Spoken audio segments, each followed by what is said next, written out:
This is your girl Treza on Hitsville on 99 FM, letting you know it's okay. Try. Make mistakes. Ask.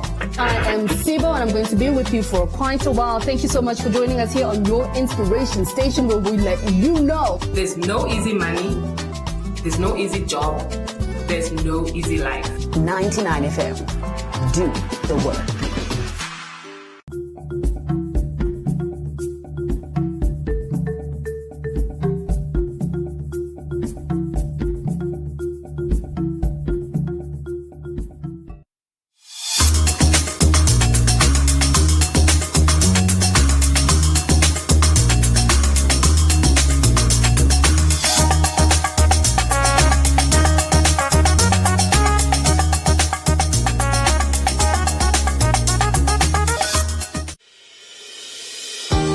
International University of Management, a Namibian university dedicated to its people's future, a hub of abundant opportunities. We are IUM for life. We are IUM.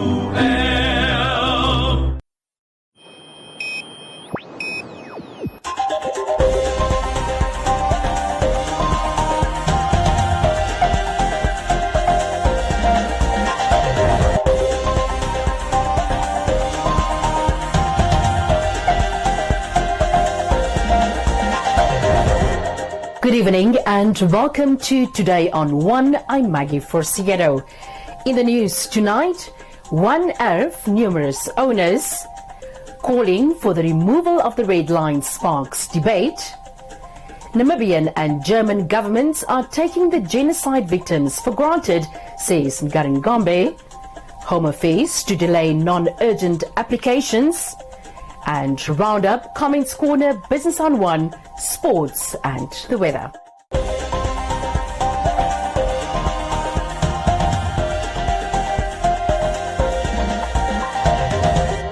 Now for the news in detail. A family of 13 in Astalan, Ochimise, is being threatened with eviction letters while they claim to have bought the earth they reside on for 40,000 Namibia dollars in 2014. The couple say they no longer want to live there as the matter has become a nightmare, as it seems like the earth has been sold to numerous people, putting their lives at risk. Hendrina Caniolo has this report. Himself, a family. Ek is baie ontevrede. Ek is baie ontevrede, my sister. Terwyl ek hier sit, ek het dan nou niks nie. Enige tyd moet ek hier vanaf trek. Ek weet nie waar toe sal ek gaan nie. Los daai goed. Ek is regtig baie ontevrede, my sister. Nou, Mr. Penda Shilemba. As hy nou met Jefta Losper and No Gawases claim that their lives are a living nightmare since they bought the air from a certain Elvina Magdalena Janse. They are now being threatened with eviction notices by a man whom they once housed, as he is allegedly also the owner of the air. Ons daai tyd wat my man ook nou by Angola gaan werk. Toe het ons ietsie gehad, nee. Ek koop ons hierdie plek, hierdie dis net hier hierdie plek word mos nie verkoop nie. Toe koop ons by daai vroutjie hierdie erf met 40,000 rand. Nee. Nadat ons nou hier kom getrek het en sy het ons ook uitgetrek, toe kom daai man, daai Sipala of die Brenda. Hierdie ene het hier kom terwyl ons hierdie plekkie nou opgeslaan het. Toe kom daai man. En toe kom soek hy mos nou 'n hier plekkie wat ek maar nou as sipin opset. Toe sê nee, hier is nou ons doen mos nie daai goed nie. Die een is nou ons huisiekie wat ons nou opbou. Toe kom mos daai man na was dit 14, 15, 16 na 17 kom hy met 2 polismanne. Daai man wat hier kom by ons renplek kom gesoek het, kom hy hier met 2 polismanne. we received these 2 eviction orders, which was written from the deputy sheriff. And we asked, how did they get our information about this?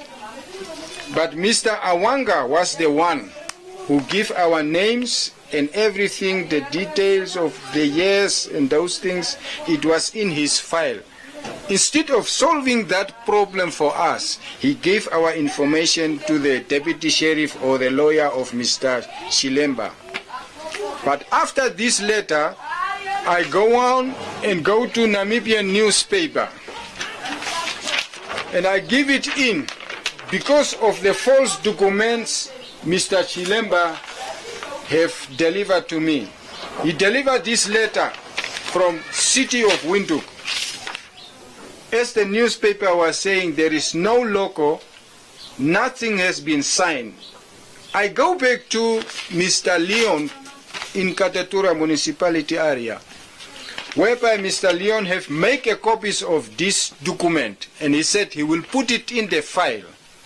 But this document never appeared to be the one which was made a copy by Mr. Leon. Never stand up. But I want a solution from city of Windhoek. As Mr. Awanga have said, if they have solution, he must not sit there and send for me this. Even if we call this guy now, he will maybe not answer you. Because we try to call him. And we don't have even rest. After this have come out of the newspaper, there were gunshots, there were coming cars which doesn't have number plates.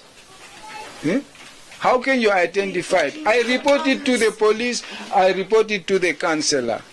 And you know what was the councillor's solution? I must break down the shack, put it somewhere where I must put it, and go to commercial tents. Evans Craver and State Governor City of Windhoek councillors were on the ground to assess the situation and find an amicable solution for the family and the alleged new owner. This is the only letter that was there in the document that says that Rebecca was the one she declared. So because she declared, there should be a contract with Rebecca and the city. If there is no contract with Rebecca and city, what it then means is that Rebecca then, either Rebecca had done something illegal or Ashipala, because who does the plot belong to? That is our main issue. Now, the reason why I called Ashipala was for him to please advise us when he is coming to Windhoek so that we can talk.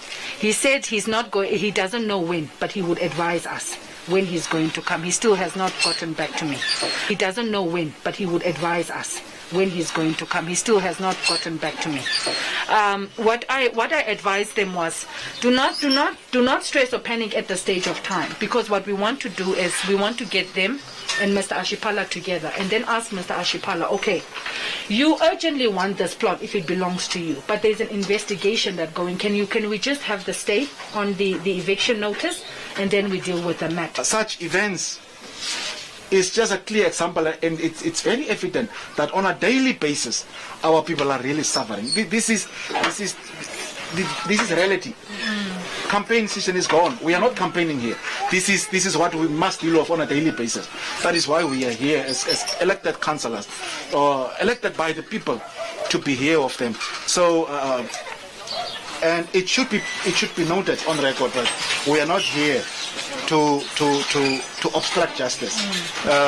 We are not here to stop your program and what you came here for, which is the eviction order from the sheriff. We are not here to stop that. It should be noted. But as elected officials from the city of Windhoek, we came to assess the situation and to familiarize ourselves with what we have and what we are dealing with. And as you can see, there should be something that we can do and that we must do, because we can't just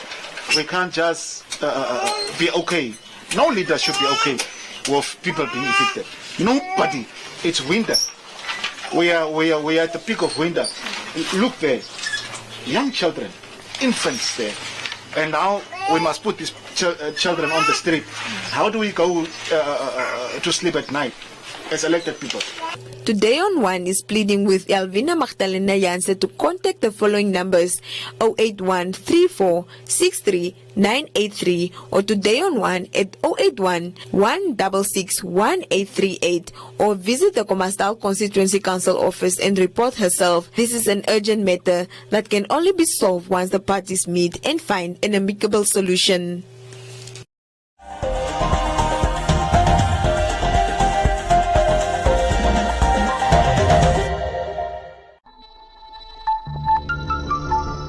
My name is Ephraim. I say no to gender-based violence. Do you?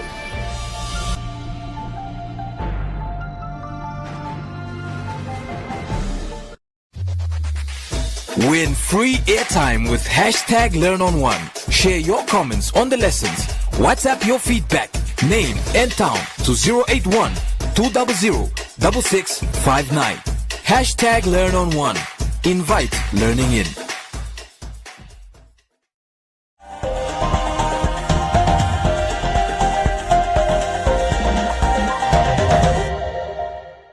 The decision by the Namibian and German governments to settle for 1.1 billion euro over the initial 2.2 billion euro is mind-blogging, says the Popular Democratic Movement Secretary General Manuel Ngaringombe. He feels the two governments are taking the genocide victims for granted. Isai Sipunga has more. If you look at it from a northern communal land farmer, it's opportunity. It's opportunity for him or her to be actually involved in the commercialized meat market, because for years they have still been excluded from it. But now this is their opportunity of the removal. If you sit down and look at it from a southern side farmer, if you're on the southern side of the veterinary corridor, you're looking at it as something that could be destructive, because my meat market, the market that I have worked so hard being part of, if we lift that red line and there's, for example, a disease outbreak, the entire country is affected, and which means automatically I can't sell my animals and export them to South Africa, because now there'll be exporting ban on the entire country. Look, two schools of thought on that. You know, one side, I also say we don't necessarily need to remove the fence. The fence can still remain, but let's lift some of the restrictions that are there. For example, if I am saying that I have about 50 slaughter oxen that are ready to be slaughtered, and the local abattoir in the area I farm offers me a not so good price, I should be at least allowed to take my animals probably to Grootfontein where I can get a better price. But there need to be procedures. First and foremost, I'll have to put my animals in quarantine. I'd have to brandish the certificate that says that I've vaccinated them for all known illnesses, so these opportunities can be, so I can be able to transport them to Grootfontein. That's how I would go about it. Farmers in the south can sell and export their meat to internal, regional and international markets, while livestock north of the red line cannot. Farmers north of the red line may benefit from the removal of the line, according to Simata. You know, this line was erected when the Germans arrived. They erected it. The South African government, they erected the line, the South African government built the fence, and it has been there, I think it has existed for almost 3 decades now. So the fact that it's been there for such a long time, I think it's about time. It's an apartheid and a relic that needs to be in the museum, where we can put it there. Because on the end of the day, I don't believe in having two economical blocks, which is the south and the northern side. When we speak of farmers, we are all farmers. It doesn't matter where you farm. We're producing livestock. So the benefits for the northern farmers could be there if it's done properly. What I mean by it being done properly is making sure that as a northern communal land farmer, you do your vaccinations to avoid having outbreaks of illnesses like the biggest one, which is foot and mouth disease, which everybody speaks about, lumpy skin disease, and also bovine tuberculosis if it exists. That is something that you guys have to look at so you can be part and parcel. Because the formalized market, if we do just the comparisons on prices right now, I know if you are buying cattle, for example, in the Zambezi region, the highest you can get is 7,000 for an animal. But right now here in the southern side of the country, with the better prices, guys are making about 20K on a heifer. That is a female, a young cow. But comparing that to a guy in a communal area who's making bigger returns, it's the guy on the southern side, because he has the luxury of having an open market, while the guy on the northern side does not even have an existing market. It's either you sell to your informal meat sellers, and those guys try to depress the prices, or you sell to your fellow farmer and he doesn't have 20,000, he can only pay you 7,000.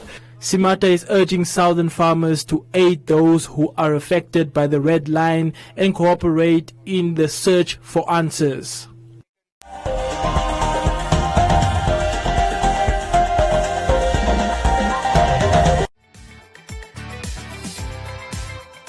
Are you a CMS member?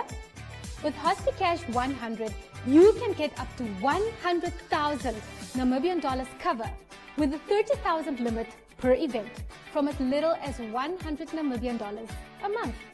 We understand that being in hospital can be stressful. That is why with HospiCash 100, you can cover your non-medical expenses by receiving cash payouts when you are in hospital, so you can recover stress-free. Interested? SMS your name and HospiCash to 555 and we will call you back.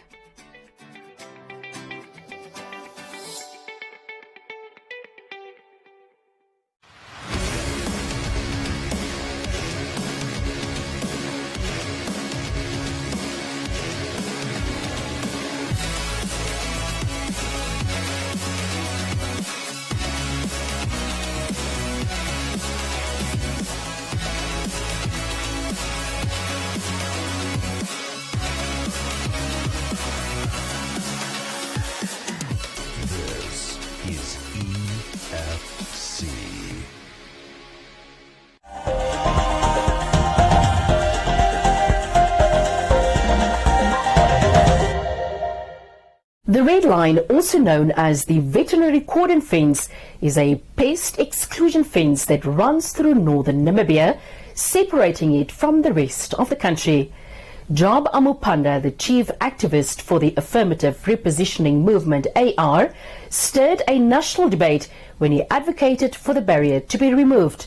Mitchell Simata, a farmer and agriculture vlogger, talks about the benefits and drawbacks of the removal of the fence. This report from Leston Baller. The PDM Secretary General made these remarks during a media briefing in the capital today. He said that the German government should take the negotiations seriously and that the monetary compensation is revisited. What games is the German government and the Namibian government playing? What are they doing? Because these were atrocities committed against the people of this country. And it also shows that the two governments are taking the victims of genocide for granted. What do you want if you take that and you calculate how much this money will cost per year, 1.1 billion, which is 18.6, it will be something like 700 million a year. What will you do with this money? So all we are saying is that we agree with that, but when it comes to the monetary compensation, there must be a revisit, a serious revisit. Our president wrote a letter to the Pope. He wrote a letter to the Secretary for International Affairs of the United States of America, just to urge Germany to take these repayments of atrocities very seriously. Yesterday, he had a meeting with the ambassador of the United States here in Namibia, and this point was discussed. So we are not happy with the quantum, and we say that you can move from about down and negotiated by about 3% of what was initially requested. That is a serious insult in that matter, and we want the Namibian government and the German government to discuss this and to reconsider that. Although he is uncertain in which position the Namibian government was in during the negotiations, Ngarengombe strongly believes that the Germans had the upper hand. I don't know at which position were the Namibian government negotiating. Maybe they were in an inferior position because they are victims, they want something to be done for them. And I believe maybe the German was in a superior position of negotiation. If it was like that, then there was not a healthy negotiation. And also, it's clear, and I said it, that they are saying it. It's not like it's me saying it now. They said we have to finish this and close this chapter because a new government may come in September of this year. And also, Germany knows that the predicament of our economy because of COVID-19. but I think they must just be fair and just.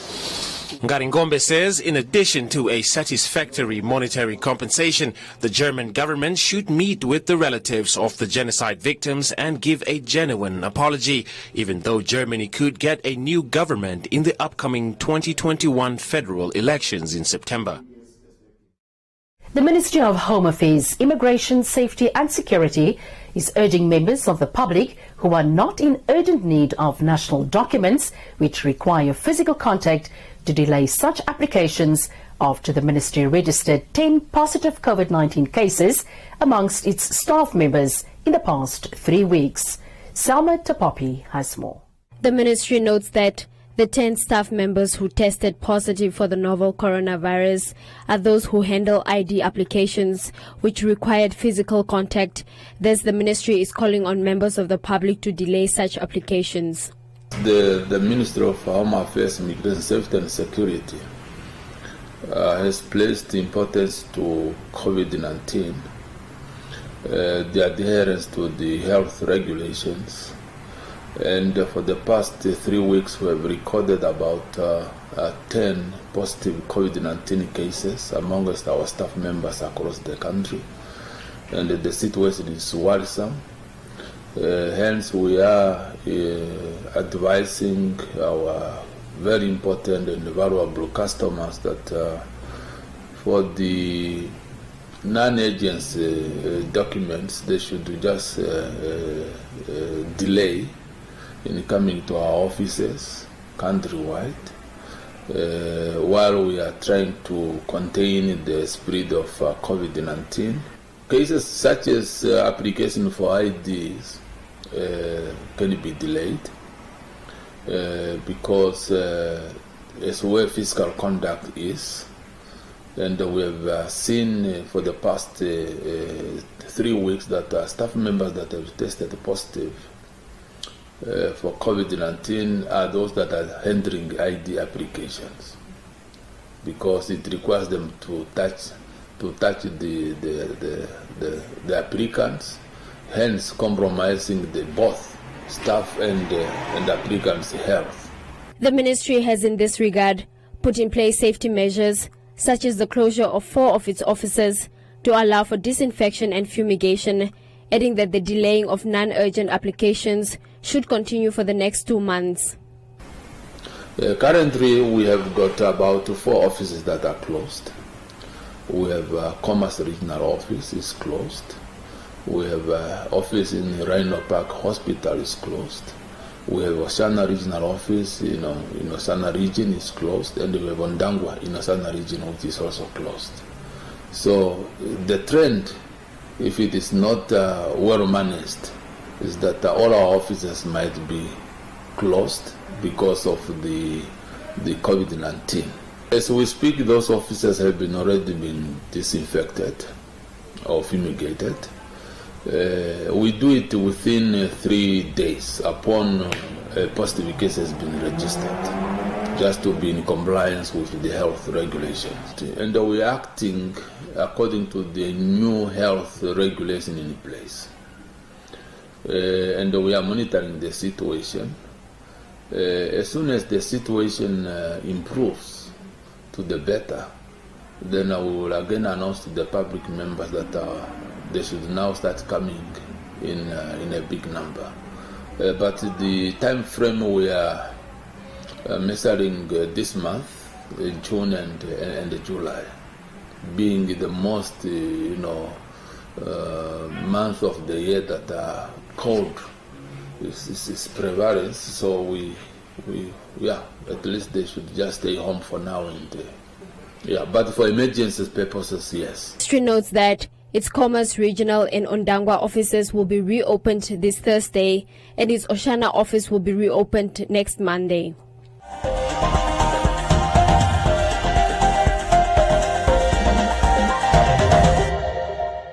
Hello Namibia, we are in this fight against COVID-19 together. Ons is saam. I chose to get the COVID-19 vaccine as soon as it was available because as a nurse, the lives of my patients, family and the community are so important to me. Taking the vaccine gives us a stronger chance to beat COVID-19 together. Learn more about the vaccine. Make an informed decision. Choose to vaccinate. Protect tomorrow. What's up, world? This is Shay, the goddess of the airwaves, on 99 FM, Monday to Friday, serving you breakfast on the Ignition between 6 and 9. We brought you to be inspired, taking you to master your destiny. Now it's time to do the work. Just show up. Put on your work boots and do the time. Make it, and then make it better. Hello, world. It's your boy Script here on The Kingdom, where we're reminding you every single day. Get up. You've got this. Start where you are. Hey, this is your girl Treza on Hitsville on 99 FM, letting you know it's okay. Try. Make mistakes. Ask. I am Facebo, and I'm going to be with you for quite a while. Thank you so much for joining us here on your inspiration station, where we let you know there's no easy money, there's no easy job, there's no easy life. 99 FM. Do the work.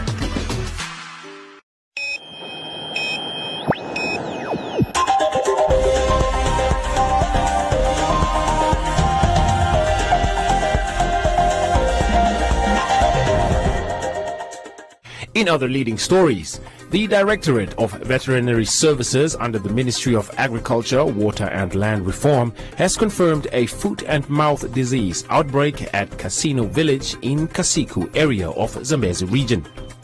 In line with the Animal Health Act 1 of 2011, the area within the radius of 30 kilometers of Casino Village has been declared as a controlled area. Active surveillance and vaccination of cattle in and around the controlled area and the rest of the region has commenced, together with the ban restriction of movement of all cloven-hooved animals and its products out and through the controlled area. All previously issued permits to and out of the controlled area are cancelled and recalled. A number of roadblocks and patrol teams are strategically placed around the controlled area, and members of the public are urged to fully cooperate with the veterinary and police officials. The ministry has noted that the revaccination of all cattle in the controlled area with FMD vaccine has commenced, and all farmers are strongly urged to bring their cattle for vaccination to the designated crush pens, as per announcement made by DVS officials. Farmers and the general public are hereby once again requested to report to the relevant authorities any suspicious cases of FMD, as well as movement of animals and their products from the controlled area. And De Beers Group, Namdap, Dab Marine, Namibia and Namibia Diamond Trading Company have pledged a combined 26 million Namibia dollars to support the COVID-19 vaccine rollout in Namibia. The pledge will comprise of financial support as well as a range of in-kind support to assist with the rollout of the Namibia vaccination campaign. The support will be funded through a contribution of 13 million Namibia dollars from De Beers Group and a combined 13 million from NAMDAP, Dab Marine Namibia and NDTC. The contribution to the National Vaccine Rollout Program in Namibia follows the support Namibia De Beers Partnership have provided to date in Namibia to help respond to the COVID-19 pandemic. In 2020, De Beers provided a 15 million Namibia dollars in-kind contribution, enabling the procurement of a PCR testing machine, support for the establishment of border screening facilities in partnership with the Anglo-American Namibia Foundation, and supporting the upgrade of the Lüderitz Hospital High Care Unit in partnership with Dab Marine Namibia. NAMDAP played a pivotal role in supporting communities around Lüderitz, Aus and Rosh Pina as household means were coming under pressure during the early stages of the pandemic by providing food parcels and increasing school support for vulnerable families. NAMDAP also provided isolation facilities in Lüderitz, which are used by the Ministry of Health and Social Services to isolate and treat COVID-19 positive patients.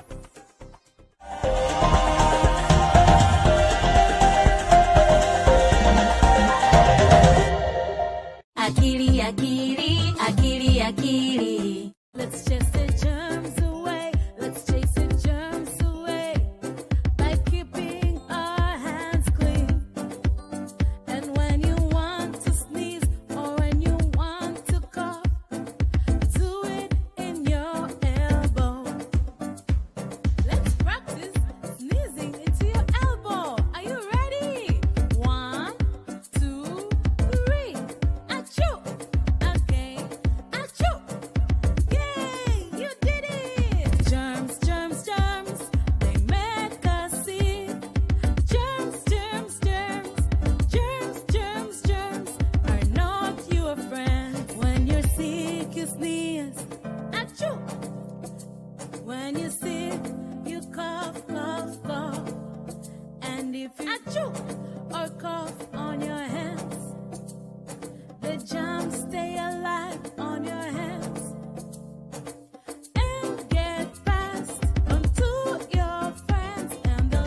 Joseph Shifeni is standing by for today's Business on One and Economic Indicators.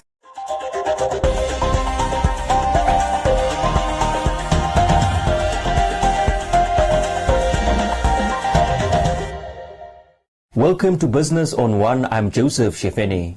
The Namibian Airports company NAC welcomed Lufthansa Airlines as they resume their flights between Windhoek and Frankfurt, Germany. This comes as many international airlines had pulled out during the COVID-19 pandemic and are beginning to return and revive the travel industry. Lufthansa joins airlines such as Ethiopia Airways, Airlink and our very own Fly West Air that have been operational. NAC spokesperson said Lufthansa takes over from their subsidiary Eurowings. Passengers from Windhoek gain direct access to 177 destinations in 72 countries. The Lufthansa Group have been a good partner of Namibia Airports Company. Of course, we know the ties between Namibia and Germany.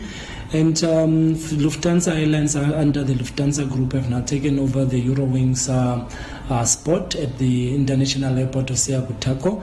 They will be doing five routes per week. That is Monday, Wednesday, Saturday, Sunday and Friday. That is the Lufthansa Group. They will be departing from Windhoek around past 6 and they will be arriving in Windhoek around 7 a.m. in the morning. So we are really excited about this because it means our travelers, our passengers will have more options. The Lufthansa Group they fly to over 200 destinations around the world, and that really gives us the advantage as an airport to say the people that are flying through Seakutako will be going to over 200 destinations through the Lufthansa Group, of course, through their many subsidiaries, Eurowings being one of them that has been servicing this route between Frankfurt and Windhoek. National Airline Air Namibia, which is now liquidated, offered the direct flight from Windhoek to the largest hub of Frankfurt, Germany, that Lufthansa has now taken over. Of course, we know that previously our national airline, now liquidated in Namibia, also used to travel that route, Frankfurt and Windhoek, a direct flight between Namibia and Germany. And now the Lufthansa Group, surely it's also still in the good hands of the Lufthansa Group with either Eurowings or the Lufthansa Airlines. And we are really grateful that this partnership continues and our travelers, either for business or pleasure, still have this avenue to travel to Germany. Kamadi said the number of travelers continues to be low, but with more airlines returning, they are doing all they can to ensure that they make use of local airports. But the numbers could be better. The numbers are not so good. Of course, like I said, people have lost jobs, people are still scared of corona, but we are really trying to open up. As Airports Authority, we are playing our part to ensure that the airports are safe as possible, to ensure that the airlines have the confidence to fly to destination Namibia, and that is really what we're looking at, to expand more, to ensure that people come back to the airports, people come back to traveling, to explore the world, because I mean we have to continue living, and that is the call that we have, really, to say let's continue to fly, let's continue to support the economies and rebuild our economies. Of course, the devastations of COVID are unprecedented, but we need to chin up. We need to bounce back as human beings. We need to contain this thing, and we need to play our part, all of us. And we can only do that if we continue to do what we can under the circumstances. NAC urged Namibians to take the COVID-19 vaccine for the country to reach herd immunity and for it to be rated as low risk when it comes to infections, and for more travelers to come to Namibia.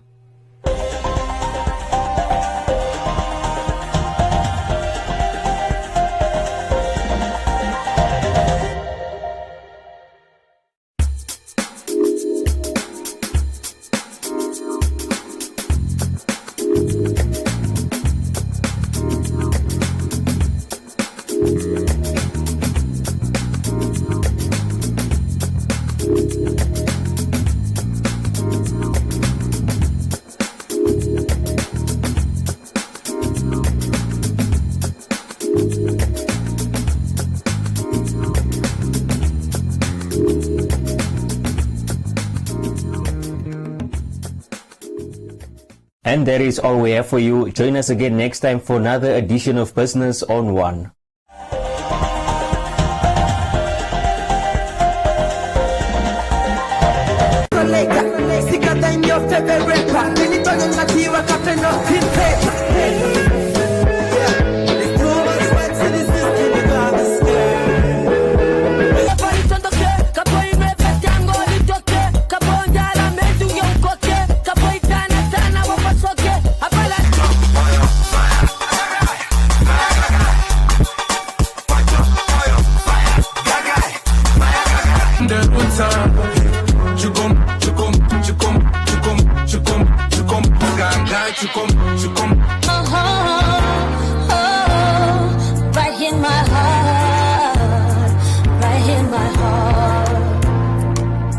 V10 Countdown airs every Saturday at 1800 hours on One Africa TV.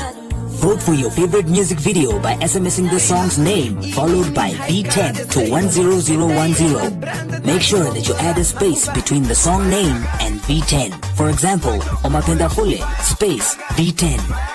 SMSs are charged at $3 Namibian. T's and C's apply.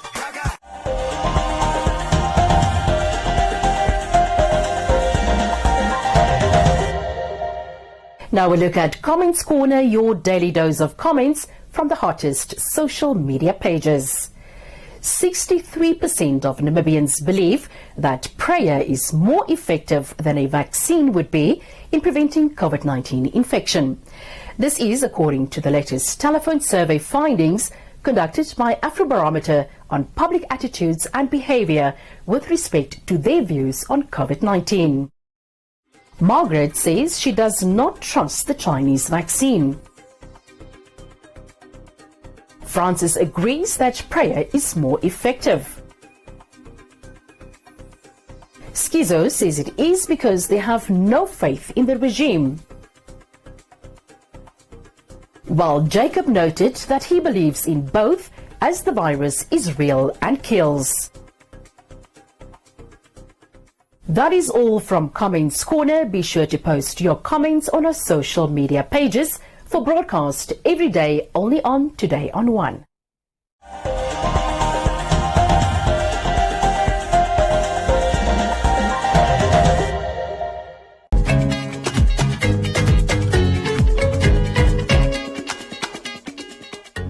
Hello and welcome to Life Clinic, your weekly dose of health and wellness from the BBC. However, there is a school of thought that feels that organic food is too overpriced, yet they seem easier to grow and rare. But what do experts make of this? You are paying for quality, you are paying for safety, you are paying for your health. Because the other alternative is consuming conventional foods that contain contaminants.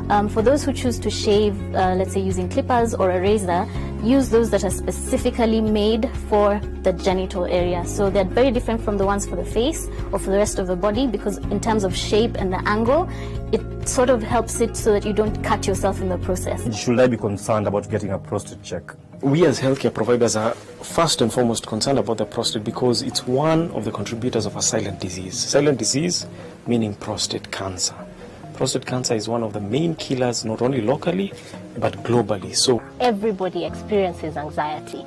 You have a job interview, you have a presentation you're going to make, so everybody goes through some kind of anxiety. What differentiates this normal day-to-day anxiety to now this is a disorder is that you experience these symptoms for a long time.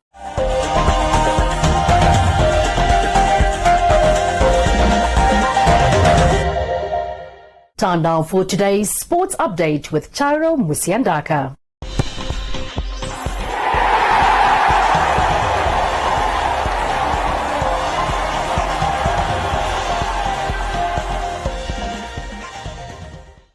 Welcome to Sports on One. I'm Chairo Musiandaka.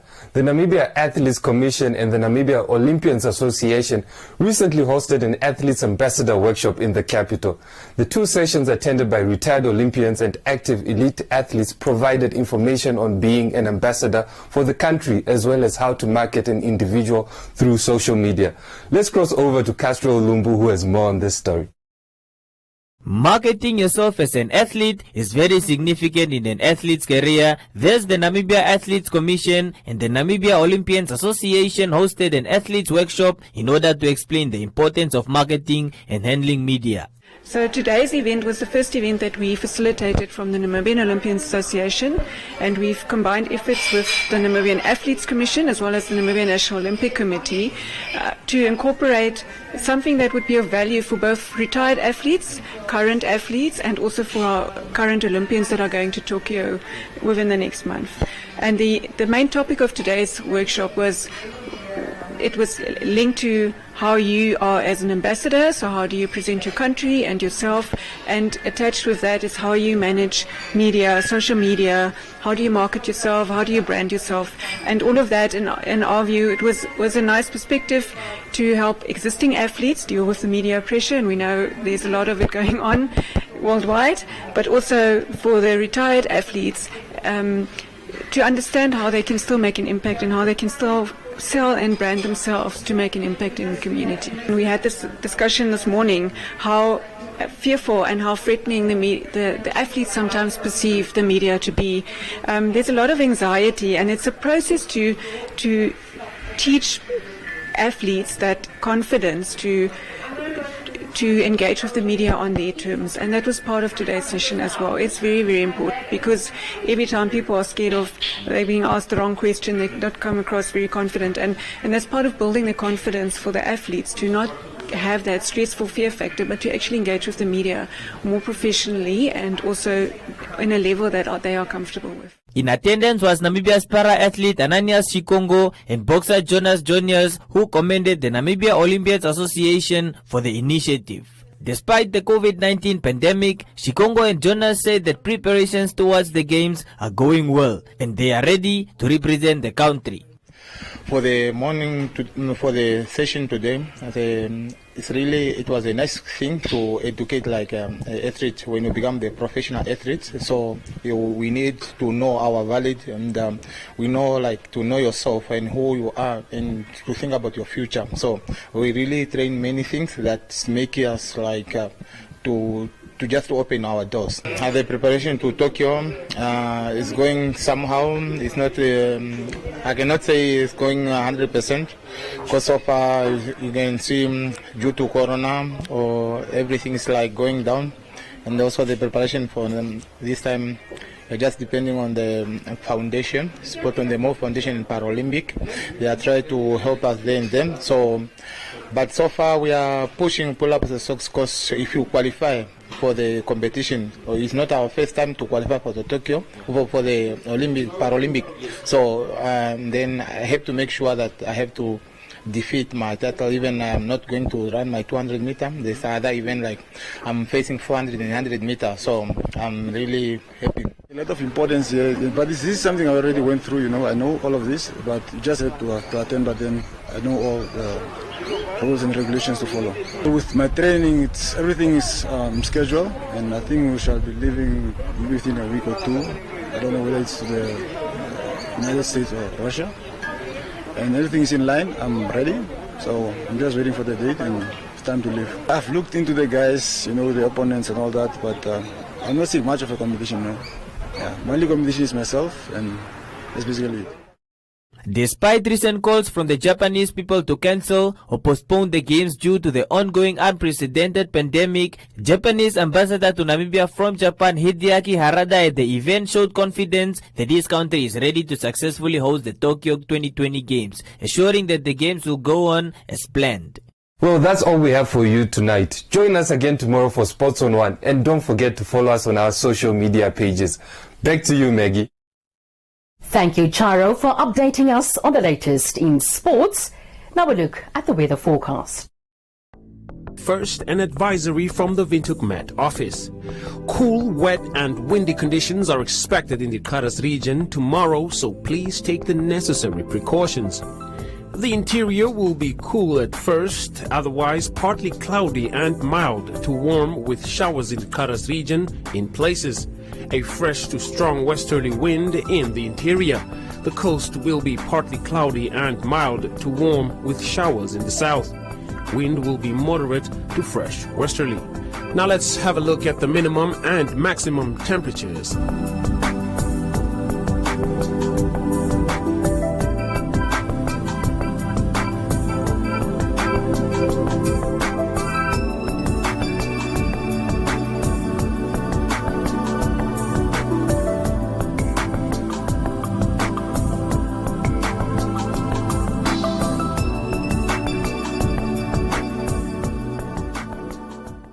We have come to the end of today's edition of Today on One. Don't forget to follow us on our social media pages. From me, Maggie Forciedo, and the rest of the team, it's good night.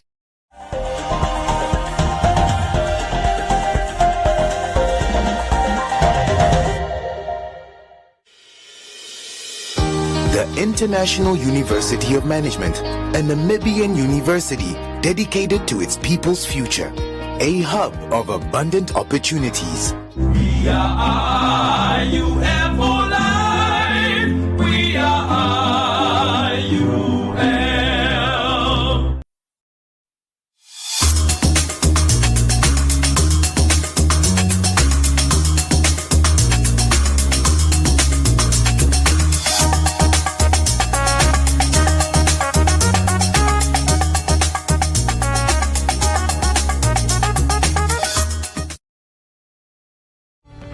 More than ever before, football fans demand unique insight and analysis. The Football Review is much more than a highlights show. Bold, provocative editorial that goes beyond conventional reporting, setting the agenda for football discussion. Champions League, Premier League, La Liga, Serie A, Bundesliga, Liga 1, and much more. Want genuine insight with hard-hitting editorial? Need compelling premium football content? The Football Review. Best, bar none.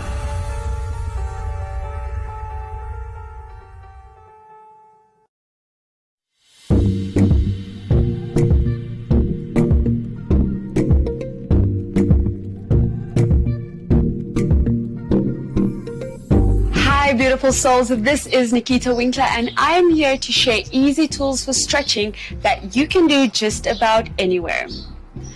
This is a demonstration, so what's most important is that you take the time in each position that your body needs to release its tension.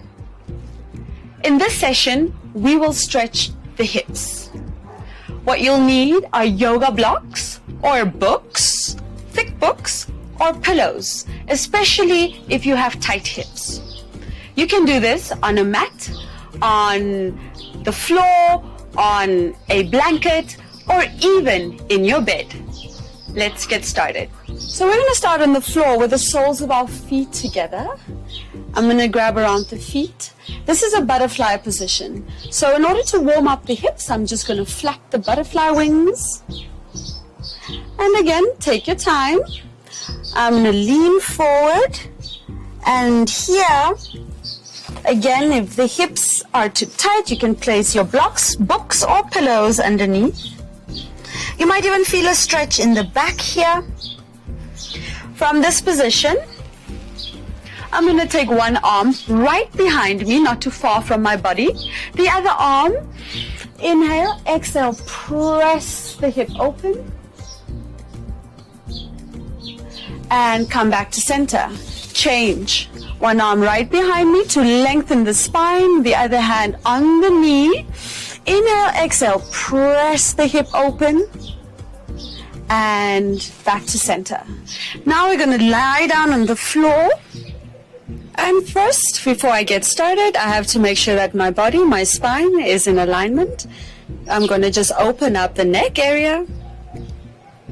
And you can spend as much time as you need here, allowing the force of gravity to weigh on the legs to open up the hips. You can place your blocks, books, or pillows underneath the knees. And gradually, you can take the feet even further down and spend enough time in each position. From here, we're going to go into an internal hip rotation. I'm going to spread my feet to the side, lean the knees inwards. If you have a little bit more flexibility, you don't really feel the stretch, just take your feet even further apart to deepen this internal rotation stretch in your hips. From here, I'm just going to place my feet, and without repositioning the feet, I'm going to take my arms to the side, and then I'm just going to rock my legs side to side, keeping the upper body facing up, shoulders down. And then I'm going to stop on one side, take the lower leg over the upper to add weight to deepen the stretch. Release the leg and switch. Other side, lower over the upper. And back to center. Last part, I'm going to spread my legs as wide open as I can, and I'm going to just row the boat. So what's important here is that the knees don't lift off the floor. Make sure you row both sides. Keep the knees and both bum cheeks on the floor.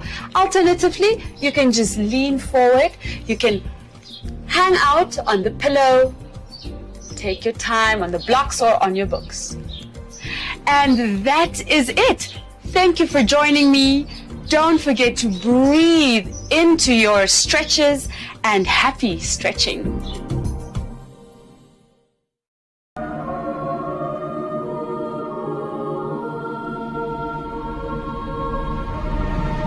You can be tempted to become bitter and cynical. You're tempted. You're not there yet. Maar jy het besluit, man, die ding wat ek aangedoen is, gaan my verbitter, ek gaan my verbitter maak. So you feel to give yourself over to those emotions of becoming cynical, and you can also be tempted to take revenge. Paulus sê, you have been grafted, julle is ingeënt in Christus. Wat Christus is, moet julle wees. Wat uit hierdie boom uitkom, ek is die ware wynstok, ek is eintlik die bron waaruit julle lewe. Dit moet in julle vrug wees. Julle moet smaak soos ek smaak, sê die Here. Kan ek 'n amen kry? Ek hou niks meer van julle terug nie. Julle is opgegradeer.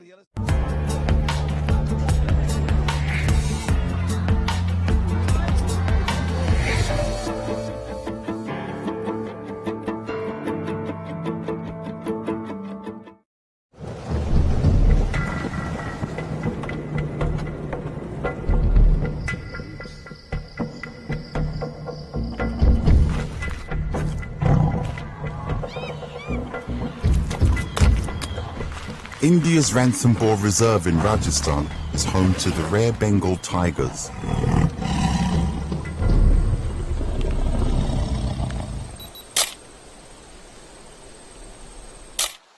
Every year, John Isaac, an Indian-born photographer, travels from New York City to document the lives of these majestic animals. In the last 10 years, I think my interest has grown tenfold, and I'm very particular about the survival of the tigers. His goal is to make sure that people everywhere know about the grave danger Bengal tigers face: extinction. John holds seminars and photographic exhibitions from his visits to Ranthambore to raise awareness of the plight of these tigers.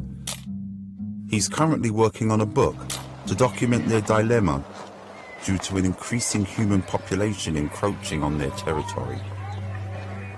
According to John and wildlife experts, each tiger needs as much as 9 square kilometers to survive, just under 4 square miles.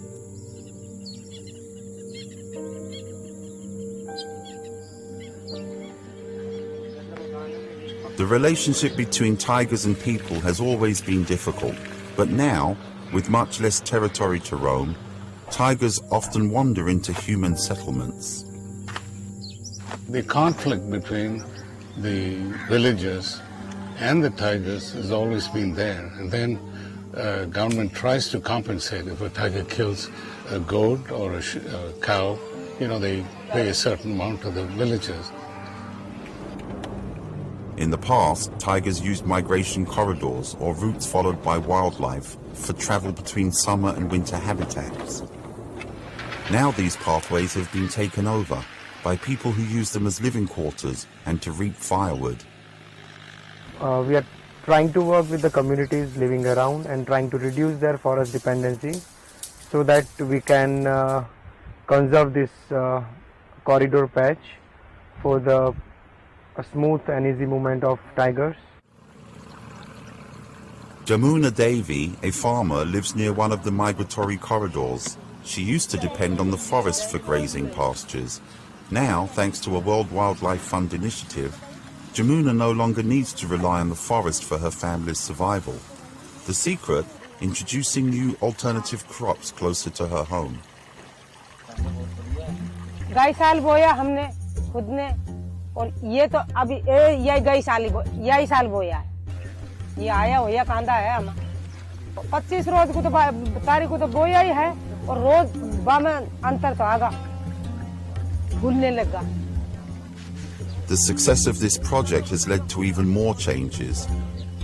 Jamuna decided to plant fodder for her cattle on her excess land to further preserve the habitat of the tigers.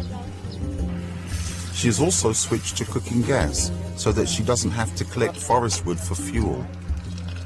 जंगल में सब दुनिया ने जावे छोड़ दिया तो सब बे होगी कोई काम नहीं करा लकड़ी को भी नहीं करा जंगल में जाने से भी परेशान है दुनिया गैस भेज दिया सबन के घर घर में वे सभी सिलेंडर पकड़ते हैं और रुपया को कोई समझते ही नहीं है अब भीतर भरा लावा. Climate change also has a direct impact on the habitat of tigers. The last 2 or 3 years, they say, there's been a drought. The rains have not been regular.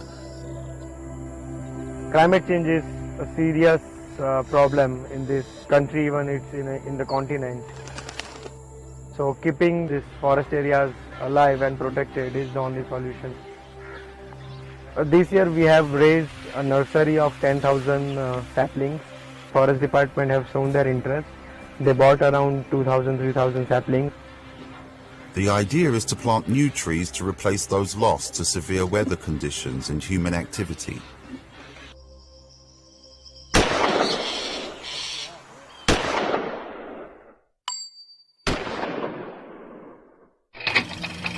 Poaching used to be a major threat to Bengal tigers. But thankfully, the number of big cats killed by poachers has plummeted due to measures implemented by law enforcement agencies, resulting in less demand for tiger products.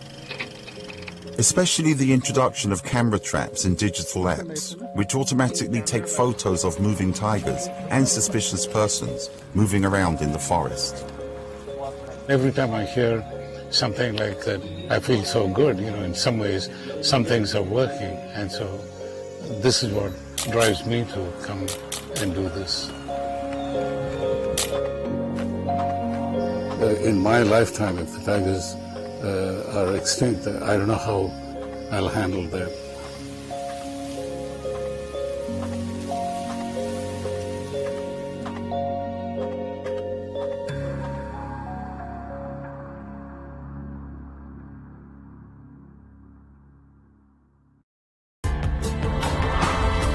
This report was produced by Mary Ferreira for the United Nations.